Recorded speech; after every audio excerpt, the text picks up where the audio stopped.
사도행전 2장 지금 베드로가 설교를 하고 있는 내용이 이어지고 있습니다. 성령이 그들에게 임하게 되었고 성령을 받은 많은 제자들이 각 나라 방언으로 말을 하기 시작했습니다. 복음을 증거하기 시작했습니다. 많은 이들이 놀랐겠지요. 그리고 어떤 이들은 저들이 새술에 취했다. 술 취해서 저러는 거야. 그렇게 조롱하는 이들도 있었습니다. 사람들의 반응이 그랬다는 겁니다. 자, 그러자 베드로가 이런 반응 그리고 사람들을 향하여서 우리가 이렇게 방언하고 여러분들 앞에서 증언을 하게 되었는데 이것이 어떤 연유에서 이렇게 되었는지 이것을 여러분들께 말씀드리겠습니다. 그렇게 하면서 이 베드로의 첫 번째 설교가 시작이 되었습니다. 이 베드로의 설교의 내용, 이 사도행전 2장에 나오는 베드로의 설교의 내용은 크게 두 가지로 나눌 수 있는데, 첫 번째, 우리가 이렇게 방언으로 각 나라 말로 말을 할 수 있게 된 것, 어떤 이유에서 어떤 연유로 우리가 이렇게 서게 되었는지 말씀드리겠습니다. 첫 번째고, 두 번째는 그러면 우리가 각 나라 방언으로 말하는데 뭘 말하냐는 거예요. 첫 번째는 이렇게 말하게 된 이유, 과정을 설명할 것이고, 두 번째는 우리가 이 과정을 통해서 어떤 주제를, 무엇을 여러분께 얘기해야 되는지 큰 두 가지 주제로 베드로가 설교를 하는 것을 볼 수가 있습니다. 그리고 이 두 가지 설교 내용, 크게 나눠서 두 가지 설교 내용 모두 다 구약에 있는 말씀을 인용하면서 그 베드로가 설교를 하고 있는 것을 볼 수가 있습니다. 이 첫 번째 부분, 우리가 왜 이렇게 당신들 앞에 서게 되었는가? 우리 지난주에 살펴봤던 부분이 이 부분입니다. 요엘서를 인용하면서 거기 나온 하나님의 영이 임하게 된 것, 성령이 우리에게 임하게 되었을 때 우리가 이곳에 나왔습니다. 그런 얘기를 하죠. 그런데 그 시대적 배경, 그 상황을 말세라는 말로 베드로가 재해석해서 설명을 했었습니다. 원래 요엘의 원래는 그날, 그 후에 여호와의 날, 그런데 베드로는 말세라고 그것을 재해석을 했죠. 우리 지난주에는 그 말세에 관해서 말세가 어떤 것을 의미하는지, 말세에 나타날 현상들이 어떤지 그것을 좀 집중적으로 지난주에 살펴봤었습니다. 말세에 나타난 현상, 경건의 모양은 이수되 경건의 능력을 부인하는 그런 시대라는 거지요. 자, 그 가운데서 그렇게 믿는 모양은 있고 하나님을 믿기는 믿는 것 같은데 생명의 능력도 없고 구원의 능력도 없는 여러분들을 보니 하나님께서 하나님의 영을 우리들에게 부어주셔서 여러분에게 그 생명의 경건이 무엇인지, 진리가 무엇인지를 선포하게 하셨습니다. 바로 그 내용입니다. 자, 하나님의 영이 임하면 자녀들은 예언하고 청년들은 환상을 보고 늙은이들은 꿈을 꾼다. 예언, 환상, 꿈 이렇게 나누어져 있기는 한데 이 모든 것이 결국은 이 하나님께서 맡겨주신 것을 보고 느끼고 듣고 전하는 예언이라는 것으로 다 통해져 있는 것을 알 수가 있습니다. 즉 이렇게 이 시대가 경건의 모양은 있는데 능력이 없어요. 그러니 하나님께서 영을 우리에게 부어주셔서 보여주신다는 겁니다.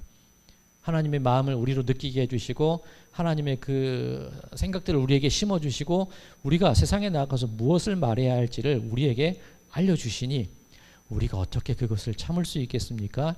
그러니 여러분들 앞에서 이렇게 외치고 선언하는 것입니다. 성령에 붙잡혀서 하나님의 마음으로 이렇게 말하는 겁니다. 베드로가 그런 설명을 쭉 했습니다. 자, 이제 이 오늘 본문에 해당되는 것인데 뭘 말하냐는 거죠. 무엇을 보게 하셨고 무엇을 알게 하셨고 무엇을 느끼게 하셨고 무엇을 전하게 하셨느냐는 겁니다. 결론부터 말씀드린다면 예수를 전한다는 거죠. 36절입니다. 그런즉 이스라엘 온 집은 확실히 알지니 너희가 십자가에 못 박은 이 예수를 하나님이 주와 그리스도가 되게 하셨느니라 하니라. 자, 이 굉장히 중요한 선언입니다. 지금 보면 예수, 주, 그리스도 이 세 대상이 나옵니다. 예수라는 대상은 그냥 그 시대를 살았던 한 사람이지요. 흔하디 흔한 이름입니다. 뭐 여호수아, 예수, 굉장히 흔한 이름이에요. 철수, 영이 이런 것처럼 흔한 이름인데 그 시대를 살아갔던 그 예수라는 사람이 있는데 이 사람이 주, 이 헬라어로는 쿠리오스라는 단어를 쓰는데 굳이 구약 히브리적 표현을 쓰자면 야훼 하나님이라는 거예요. 이 그리스도라는 말, 기름 부음 받은 자, 구약적인 개념으로는 메시아라는 거죠. 즉 사람들 생각 속에 예수라는 한 젊은이가 있고 우리가 기대하는 메시아가 있고 그리고 그 모든 것을 우리를 주관하시는 하나님이 계십니다.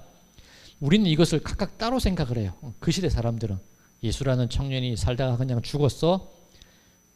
어떤 이들은 그 예수가 메시아라고 믿는 이들도 있었고 어떤 이들은 다른 메시아를 기다리는 사람도 있었죠. 그런데 제자들도 처음에는 예수님을 메시아로 알고 따랐는데 허무하게 죽는 것을 보고 흩어졌었잖아요. 그런데 이제는 우리가 안다는 거예요.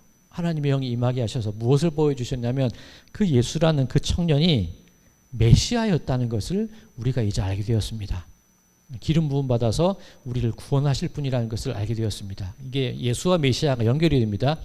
그런데 그 당시 사람들은 메시아 하면 어떤 정치적인 해방, 그죠? 그 나라를 독립시켜줄 그런 존재로도 기대를 했거든요. 그런데 이 하나님과 메시아는 연결이 안 돼요. 그 사람들의 개념 속에는. 근데 베드로가 말하기를 예수가 메시아인 것을 하나님이 우리에게 보여주셨고 그 메시아가 알고 보니 하나님 당신이셨습니다. 그러니까 예수 이꼴 메시아 이꼴 하나님. 그 도식이 마음에 와 닿고 이해가 됐다는 겁니다. 베드로의 위대한 고백이 있었죠. 사람들이 나를 누구라 하느냐? 너는 나를 누구라 하느냐 할 때 주는 그리스도시요 살아계신 하나님의 아들이십니다. 그 고백과 맥락이 통하는 겁니다. 그런데 그때 했던 베드로의 고백은 그냥 무슨 말인지 몰랐죠. 예수님께서 십자가에 달려 돌아가셔야 된다고 말하니까 그러지 마십시오 하고 만류를 했습니다. 제대로 알지 못했다는 거죠. 근데 이제 베드로가 그것을 알게 되었다는 거죠. 이제 그것을 내가 느끼게 되었다는 겁니다. 하나님이 보여주셨고 그것이 믿어진다. 이것이 베드로의 얘기가 되죠. 자, 이것을 어떻게 설명하냐면 앞서 첫 번째 설교 부분에서는 요엘서를 인용을 했는데 이 두 번째 예수가 메시아고 그분이 하나님이시다. 그것을 어떻게 해석을 하냐면 시편 16편과 시편 110편을 통해서 베드로가 그것을 설명하고 있는 것을 보게 됩니다. 자, 한번 다시 얘기를 정리해 보면 예수가 하나님이시고 그분이 메시아셔. 그래서 하나님께서 그분에게 권능과 기사와 표적을 여러분들 앞에서 행하게 하셨습니다. 그런데 여러분들이 그 예수를 죽였습니다. 자, 그 죽였으면 이제 예수와 메시아와 하나님이 연결이 안 되는 거잖아요. 죽은 걸로 끝나면. 그런데 이게 어떻게 연결이 되느냐? 시편 16편을 인용을 해서 그것을 설명을 합니다. 이 시편 16편에 보면 오늘 이 본문에도 나와 있기도 하고 시편 16편에도 있기도 한데 약간 변형을 시켰습니다. 베드로가. 어쨌든 이 다윗이 시편에서 말하기를 내 영혼을 음부에 버리지 아니하시며 주의 거룩한 자로 썩음을 당하지 않게 하실 것이다. 그렇게 노래했는데 사람들은 이게 다윗인 줄 알았다는 거죠. 어떤 존재가 있다는 거죠. 죽었는데 음부에 버려서 썩지 않게 하신다는 거죠. 그런데 다윗이 죽어서 묻혔지 않느냐? 다윗의 묘지가 있지 않느냐? 그러면 이 시편 16편에서 말한 이 존재는 다윗 자신은 아닐 거라는 겁니다. 그럼 누구냐는 거죠. 바로 다윗이 하나님께서 예수 그리스도 다윗의 자손을 통하여 이 땅에 보내주실 그 예수 그리스도를 알고 그분은 죽어도 음부에서 썩지 않을 뿐이다. 달리 말하면 부활하실 뿐이야. 그것을 알고 다윗이 예언을 했다. 그렇게 해석을 하고 있는 겁니다. 자, 또 시편 110편을 한 번 더 인용을 하는데 이 시편 110편 1절 제가 읽겠습니다. 오늘 본문에도 있긴 한데 여호와께서 내 주에게 말씀하시기를 내가 내 원수들로 내 발판이 되게 하기까지 너는 내 오른쪽에 앉아 있으라 하셔도다. 다윗이 이런 노래를 불렀는데 이게 좀 모순이 되는 문장이라는 거죠. 다시 말씀드리면 여호와께서 내 주에게 말씀하시기를 야훼가 아도나이에게 말씀하셨습니다. 그런데 이 두 존재가 같은 존재라면 모순이 되지 않습니까? 하나님이 어떻게 자기 자신한테 얘기를 해요? 하나님이 자기 자신한테 내 우편에 앉아서 모든 것을 같이 다스리자 말이 안 된다는 거죠.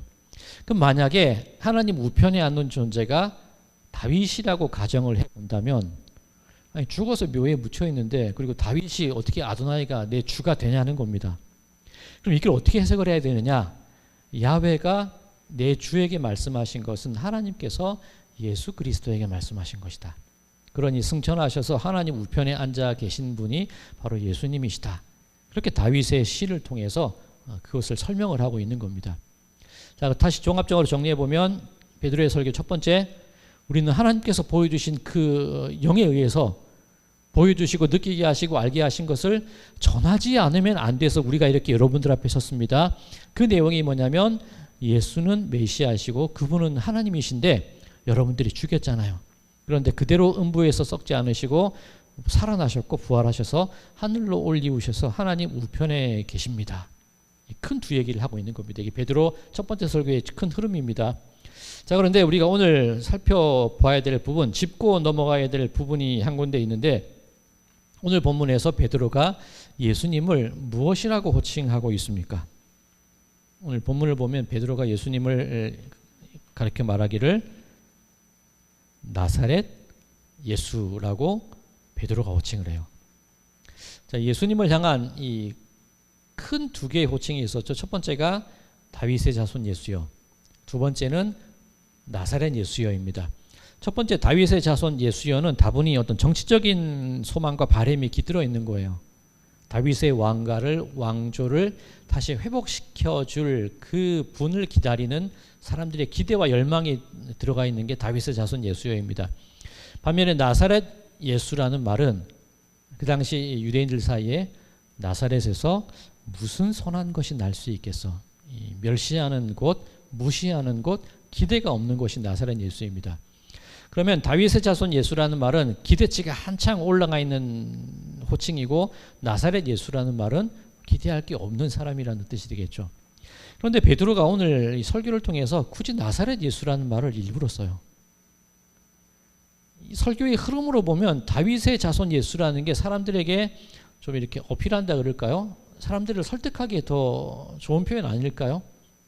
그분은 다윗의 자손이셔, 왕이 될 분이셔서 이런 일을 행하셔서 그게 더 설득되기가 좋을 텐데 베드로는 굳이 나사렛 예수, 유대인들의 생각 속에 조금 이렇게 기대가 없는 그 곳 이름을 굳이 들먹여서 예수님을 설명하고 있단 말이에요.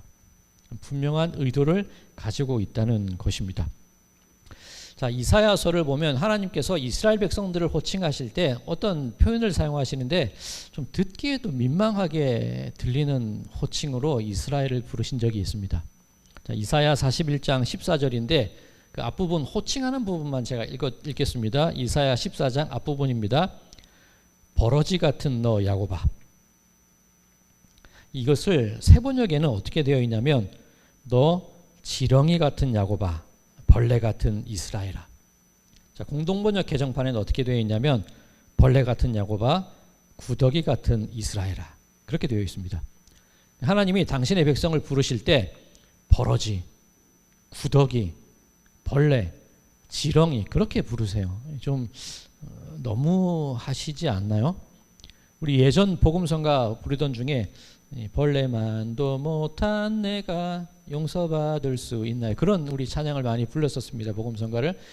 우리가 우리 자신을 일컬을 때 좀 우리의 자금, 우리의 모자람, 부족함, 죄인된 모습 그것을 우리가 낮춰서 좀 벌레 같은 우리라고 표현할 수는 있을 것 같은데 이사야 41장을 보면 하나님께서 대놓고 이 버러지들아, 이 지렁이 같은 놈들아, 이 벌레 같은 놈들아 그렇게 말씀하신단 말이에요.